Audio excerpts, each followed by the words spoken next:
Hi friends, happy father's day. Friends, నా జీవితంలో జరిగినట్టే చెప్తానని మీకు చెప్పాను. చిన్నప్పుడు మా నాన్న, నేను కాన్వెంట్ చదువుతూ ఉండేవాడిని. ఏజ్ నాకు 7 సంవత్సరాలు. ఆ 7 సంవత్సరాల ఏజ్లో నేను కాన్వెంట్కి పోయి వస్తుంటే కుక్క కరిచింది. కుక్క కరిచే లోపల దాన్ని ఇంకా అంటే మన పల్లెటూరులో ఎలా అంటే అది కుక్క కాటు మనకు కాటేసింది అంటే అంత పల్లెటూరులో ఏమనుకుంటుంటే అది కుక్కది, అది పిచ్చి కుక్క, పిచ్చి పడుతుంది, అది బతుకుంటే అని చెప్పేవాళ్ళు. మా నాన్న అది భయపడేసి ఆ కుక్కను ఎంటపడి ఎతికి మరీ దాన్ని కొట్టి చంపేసినాడు. అప్పుడు నాకు తెలీదు అసలు ఏంటి ఎట్లా అనేది. మళ్ళీ ఒక ఏజ్ వచ్చిన తర్వాత ఒక 10 ఇయర్స్ 11 అట్లా 11 ఇయర్స్ అలా 10-11 ఇయర్స్లో మళ్ళీ నాకు అమ్మవారు పోసిందనమాట. అప్పుడు అమ్మవారు పోసినప్పుడు మా నాన్న, నేను ఒక్కడనే భయపడతానని మా నాన్నకి మామూలుగా ఏంటంటే మంచం మీద యాపాకు అంత పరిచి పండబెడతారనమాట ఊళ్ళల్లో. మా నాన్న నేను భయపడతానని చెప్పి నా దగ్గర పడుకునేవాడు. పడుకున్న తర్వాత ఆయనకు యాపాకులో సన్న పురుగులు ఉంటాయి అన్నమాట, సన్న పురుగులు. ఆ పురుగులు ఆయనకు మొత్తం వెనకాలంతా దద్దుల మాదిరి లేసేసి మొత్తం అంతా బాడీ అంతా స్ప్రెడ్ అయిపోయి ఇన్ఫెక్షన్ లాగా అయింది. అయినా ఆయన తట్టుకొని నా పక్కనే పడుకునేవాడు. అదే తండ్రి ప్రేమ అంటే అలాగే ఉంటుందేమో.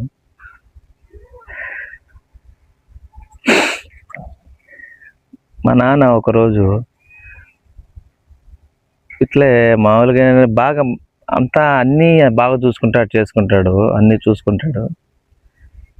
ఒకరోజు చిన్న గొడవలో మా అమ్మ అంటే నేను కొద్దిగా ఏజ్ వచ్చిందంటే 11 నుంచి ఒక 18-20 19-20 అంతే.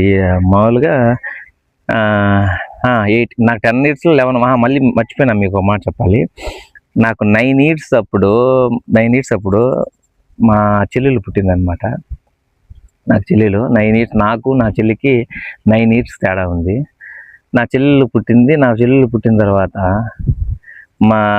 మా ఇంట్లో బాగా మామూలుగా అంటే అప్పుడు కనీసము మామూలుగా తినడానికి కష్టంగా ఉండేది. మామూలుగా చాలా ఇబ్బంది పడుతూ ఉండేవాళ్ళము తినడానికి కూడా. కానీ మా చెల్లెలు పుట్టిన తర్వాత కొద్దిగా మహాలక్ష్మి పుట్టిందని అలా అని అనుకొని చేసింది. అప్పుడు కొద్దిగా అంత ముందు కన్నా కొద్దిగా బెటర్ దన్గా బతికాము. తర్వాత 3 ఏళ్ళప్పుడు మా పాపకి, మా చెల్లెలకి 3 ఏళ్ళప్పుడు మా అమ్మ కోవిడ్కి అంటే అంతా ఫారెన్ వెళ్ళాల్సి వచ్చింది. అంటే పరిస్థితుల ప్రభావాలు బాగలేక ఫారెన్ వెళ్ళాల్సి వచ్చింది. పోయిన తర్వాత ఒక 2-3 మామూలుగా ఒక 4-5 ఏళ్ళు ఉండిన తర్వాత మా నాన్నకు పాప కొద్దిగా పెద్దది, ఒక 5 ఏళ్ళు అట్లా అయిన తర్వాత మా నాన్నకు వీసా పంపించిందనమాట. మా నాన్న పోతా అని చెప్పినాడు, బాగా సంపాదిస్తాము అది ఇది అని చెప్పి వీసా తీసుకుని పంపించమని చెప్పినాడు. పంపించింది. కానీ ఏం ఆలోచించుకున్నాడో తెలియదు కానీ మా నాన్న ఆ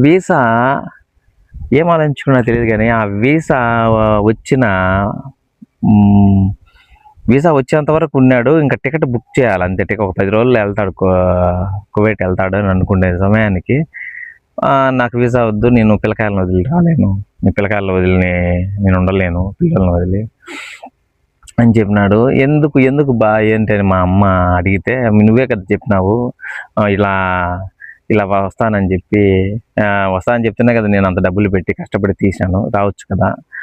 నేను నీకోసమే కదా తీశాను, మన కోసమే కదా అని మా అమ్మ మాట్లాడితే మా నాన్న ఒకే మాట మాట్లాడాడు. చూడే, ఇక్కడ మీ అమ్మ ఉంది ఓకే, మీ అమ్మ బాగా చూసుకుంటే అది ఓకే, నేను కాదనట్లే. కానీ అమ్మ ప్రేమ, నాన్న ప్రేమ ఏదో ఒకటి వాళ్ళకు దగ్గర లేకపోతే అది బాగుండదు అని చెప్పి ఆ వీసా క్యాన్సిల్ చేసేసి పోయినాడు. కానీ అప్పుడు మా అమ్మ బాగా బాగా బాగా బాధపడింది, ఎందుకంటే డబ్బులు వేస్ట్ అయిపోయింది కదా అనవసరంగా అనేసి.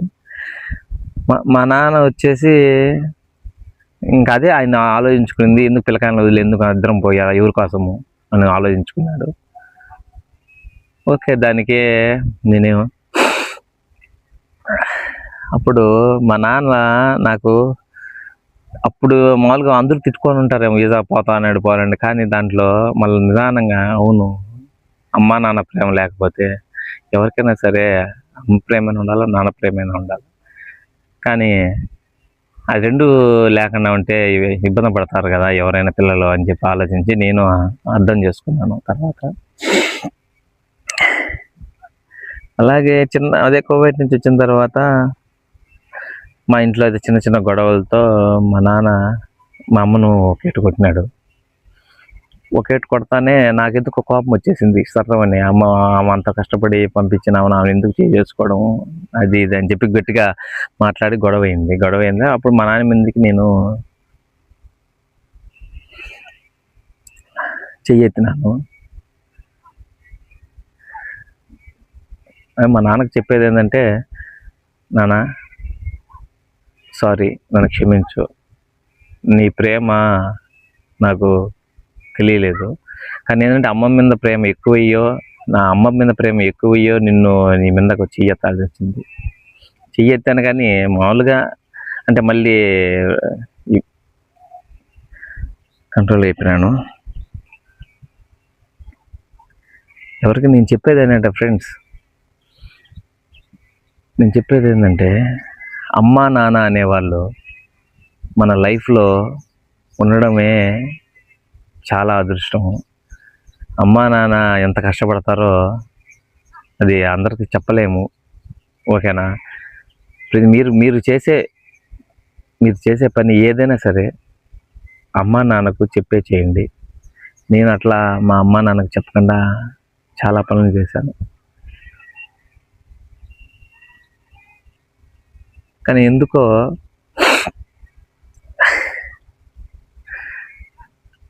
కొద్దిగా వాళ్ళకు చెప్పకుండా చేశానే అనే ఫీలింగ్ ఉన్నా కానీ కొన్ని పరిస్థితుల ప్రభావం వల్ల నేను వాళ్ళకు ఏమీ చెప్పలేకపోయాను.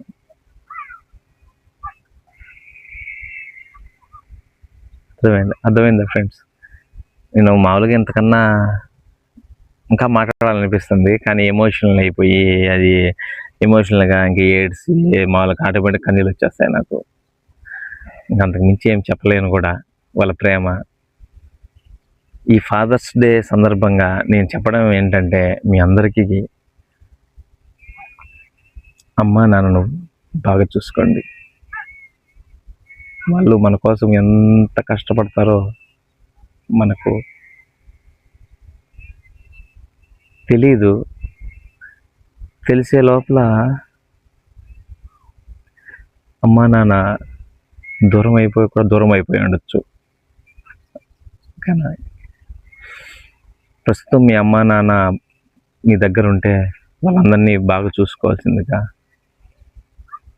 నేను అభ్యర్థిస్తున్నాను. సరే ఫ్రెండ్స్, ఇంకా మనము ఇంతటితో ఈ టాపిక్ ఆపకపోతే ఆటోమేటిక్గా నాకు ఎమోషనల్ వచ్చేస్తుంది. ఎమోషనల్గా ఏడుస్తా ఇద్దు, ఓకేనా. మీరు ఏంటంటే మీరు నా వీడియోస్ చూస్తూ ఉండాలి, ఓకేనా.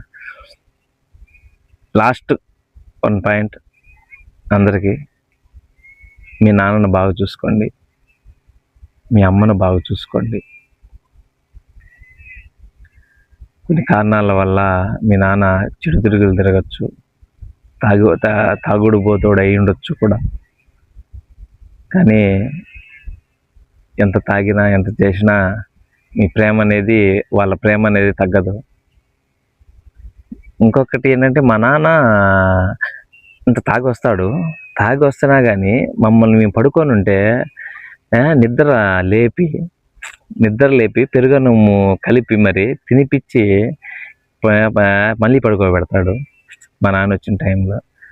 అవన్నీ చాలా చాలా అన్నీ గుర్తొస్తున్నాయి బాగా. వాళ్ళ ప్రేమ మనం వెలకట్టలేనిది ఫ్రెండ్స్. అర్థం చేసుకొని వాళ్ళని బాధ పెట్టకుండా చూసుకోండి. మా నాన్న ఆ దేవుడు మా నాన్న నన్ను దగ్గరగానే ఉన్నాము. ప్రస్తుతానికి హ్యాపీగానే ఉన్నాము అందరం. అది ఫ్రెండ్స్. ఓకేనా? అందరికి మరొకసారి హ్యాపీ ఫాదర్స్ డే. ఓకేనా? మీ నాన్నను మీ అమ్మను మర్చిపోవద్దు. ఎన్ని ఇబ్బందులున్నా, ఎన్ని కష్టాలున్నా, ఎన్ని బిజీ పనులున్నా మనమంటూ వాళ్ళకు ఒక టైం అని ఇచ్చి వాళ్ళతో హ్యాపీగా ఉంటూ వాళ్ళని హ్యాపీగా ఉంచాలని కోరుకుంటున్నాను. బాయ్.